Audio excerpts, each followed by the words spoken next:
everyone. Hope you had a great week. We have a very packed bulletin today with some very interesting issues up for discussion. Here's a teaser. We'll be talking to Joy FM reporter Fred Smith, who broke the story about the marriage of a 13-year-old girl. He'll explain the case.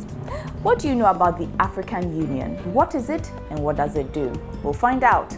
Tried your hands out at doing a little rap? Listen to this. Ola man come nam pele trompo we kutu ninta mele bonabo ma kan blada o simple ye ko school now class 4. Tutula Patu will show you a few tricks to get you going. My name is Efua Harrison and this is News Generation. Stay with us. News Generation, supported by Cowbell Milk. Now, it is reported that wedding guests and residents of Ablekuma here in Accra got a terrible shock just over a week ago. A 13-year-old girl was married off to a 25-year-old man who had come to marry her 18-year-old sister. But at the time of the wedding, the elder sister was nowhere to be found, so this young girl was married off. But that is just one side of the saga, because after the story was reported on Joy FM, the older sister turned up ready to marry, but it was late. Let's take a listen to the Joy FM interview. I don't even know what came over me. But do you love the man? Yes. So do you want to marry him now?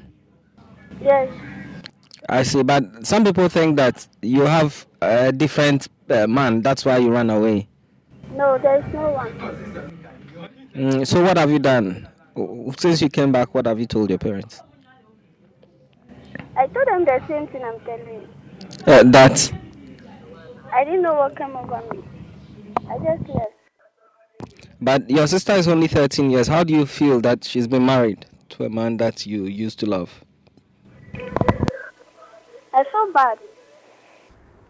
Joining me on the line now is Fred Smith, Joy FM broadcast journalist. He has been following the issue. He's also now the lead complainant in the case which Dovsu is investigating. Fred, welcome to News Generation. Hi, thank you very much. So how did you stumble on this story, first of all? A resident just gave me a call. Somebody who had visited there gave me a call to say, well, there's a wedding going on, and I think that the bride looks younger than the legal age for marriage, and so I thought that there was an element of illegality in that wedding, and that's why I followed up. Now, you are the lead complainant in this case right now. Why are you taking up this issue? Just because, you know, the police is supposed to be able to investigate and tip-off like I got. But unfortunately, they did not. I mean, they can't be everywhere at every time. So it's good. That's why the work of the journalist is so important. I also faced out this issue. And once I broadcast it on Joy FM, the police contacted me and asked me about the story, and I gave them information. And so I knew where the event took place. I knew where the people were, how they could apprehend them and all that. So I supported the police in apprehending them. So once they were brought to the police, they were asked to give account of what I had seen from the day I started my investigations. And that's how come I became a complainant. But just so you know, yesterday I pulled out of the story as a complainant. Oh, okay. How come? Just because I'm not comfortable being the complainant, especially as some newspapers picked it up and titled me as a complainant in the matter. I'm not a family member, I'm not a resident, I know nothing about this family. It's just that I was doing a... And so when I was exposed as the complainant, I felt uncomfortable, especially when I received threatening calls and text messages.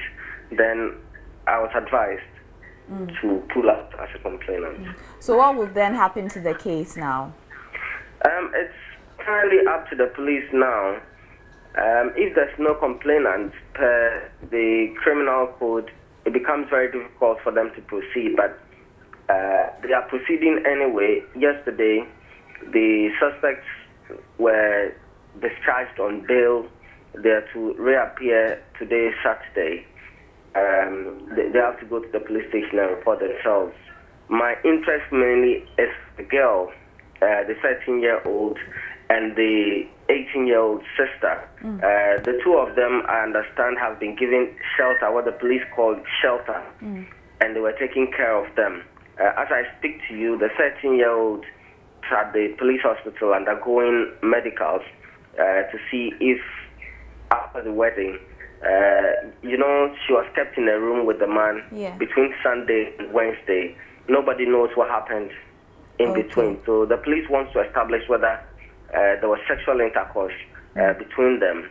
If there was, then there would be an element of crime in it, and the police would want to look at all of these before they prefer charges against the father, mother, and the husband. Okay, all right. Thank you very much, Fred. Thank you for joining us here on News Generation. You're welcome. All right. So that was Fred Smith, who was the lead reporter on the case, breaking the issue of the 13-year-old girl who was married off to a 25-year-old man. We will continue to look at the issue and bring you more details as the week goes by. Now, moving on. Religion plays a big role in people's lives, and people live by their beliefs. Now, last week, 4 people died as there was a stampede at a church in Accra. What were they after? Some say holy water. Many others are looking for miracles no matter their religious beliefs. Why? What is fueling the desperate search for refuge in religion? My mother has to go to church because she wants to go to heaven. Yeah, I believe in miracle because our prophets, Jesus, Prophet Muhammad sallallahu alaihi wasallam, Moses, and the others did miracles for us through Allah Almighty. So I truly believe in miracle. Today, spiritual healers, fetish, pastors, and other religions have tight hold on people. From advertising to radio and television shows, they tighten their grip and promise miracles in the world. People then flock to places of worship with high expectations of escaping their problems and receiving special favor from God or whoever they worship. It is an opportunity to escape the realities of life or a way to grow spiritually.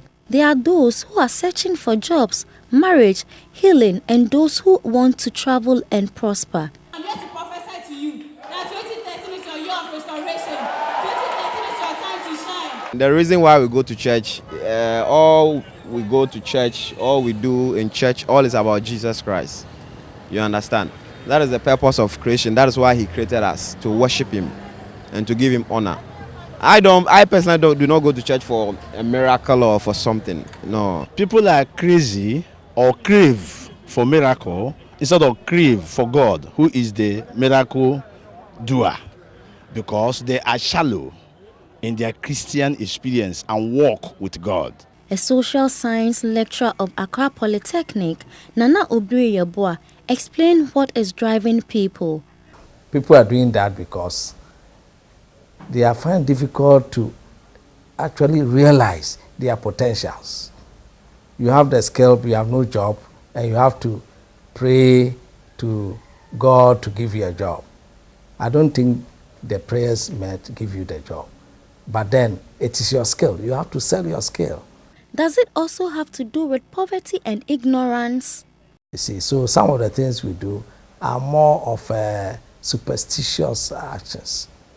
You see, it's superstitious. That's why you see miracle workers all over. It has become the fastest industry.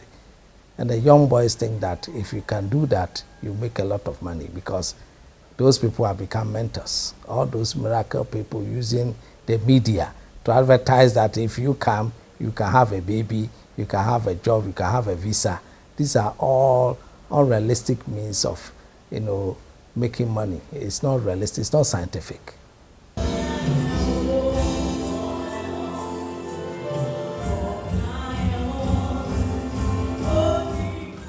What do you think about religion? Let us know. You can post your comments on our Facebook wall. Time for a break. We'll be right back.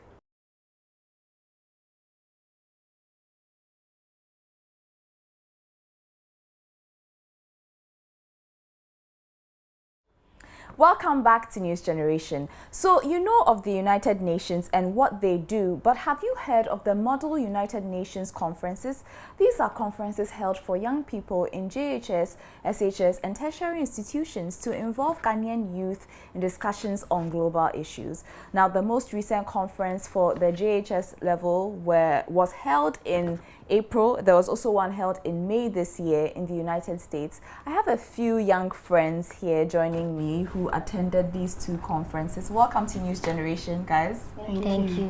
Can you please introduce yourselves to me, starting from you? Okay, I'm Aram Agbe. I'm 13 years of age and I go to Queensland International School. Okay, you? I'm Awa Blessing, 14 years of age, go to Erickson SD Preparatory School in Nahim. Nahim, Ashanti region. Oh, great. You're joining us all the way from the Ashanti region. Yeah. Welcome. Thank you. Okay, you? I am Chelsea Bagon. I am 12 years of age and I attend SAP school. Okay. Okay. Now, tell us about the UN Model Conferences. What is it all about? The Model UN educates students about the UN system. We attend sessions that teaches us about public speaking skills, position paper writing. Blessing. The Model UN educates students and let students know more about the world. They help us in public speaking and they let us know something about the AU, UN, ECOWAS and many more. Now, you are all from different schools. You are from Kumasi, for instance. How were you all selected? Well, I was introduced to Model UN in class 5 through my English teacher. So I was given a form which I filled and I sent it to the Model UN executives, the directors. And from there I was selected for Model UN. I went for a national conference in Ghana, and from there I was selected for another conference in New York.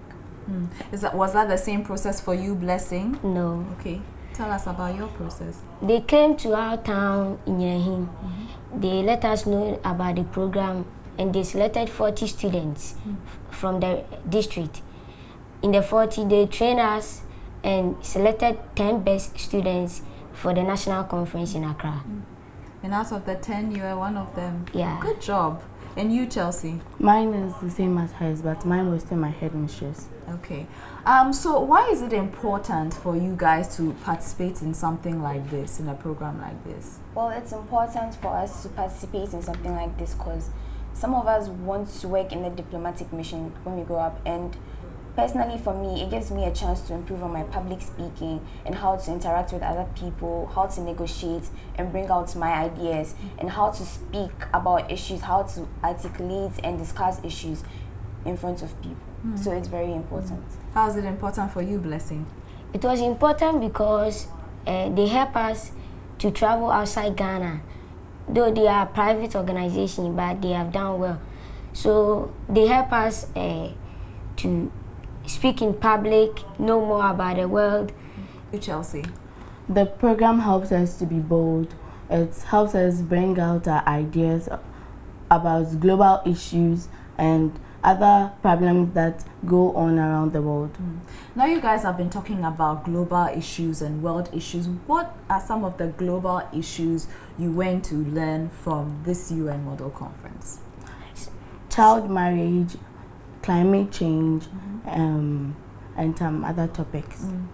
Some topics are global arms treaty, child trafficking, and also about the health of the world. Okay, we discussed topics like the crisis in Syria and sustainable tourism. And you guys understand all these issues? Yes, we do. Yeah. Oh, okay. Now, yesterday was AU Day, African Union Day. Who can tell me what African Union Day is all about? Who can tell me? Blessing? The OAU was formed in 1990s, but they renewed it to AU in 2000s. So the AU is to help introduce the peace and freedom to African countries and help children solve their problems like child trafficking and so on, child labor in countries. Anybody have any other definition for what African Union Day is all about? African Union Day simply celebrates the unity of Africa. Yes. Yes. Yes, great. So why is it important that we celebrate the unity of Africa? It is important to celebrate the unity of Africa because when we celebrate it, it reminds Africans that we are all one people and we have to respect one another and depend on each other, not on our colonial masters. Great, great. Very great ideas from all you young, bright people. I have a very great hope for the future of Africa. So that was the UN Model Program. Members who participated in the UN Model Program is Chelsea, Blessing, and Aram. Thank you for coming on to News Generation. Thank you. All right. Now, as we've briefly discussed, African leaders met in Addis Ababa in Ethiopia this week to mark the 50th anniversary of the African Union. The celebrations focused on promoting African unity, culture, and development. The world is talking about 5 decades of the African Union.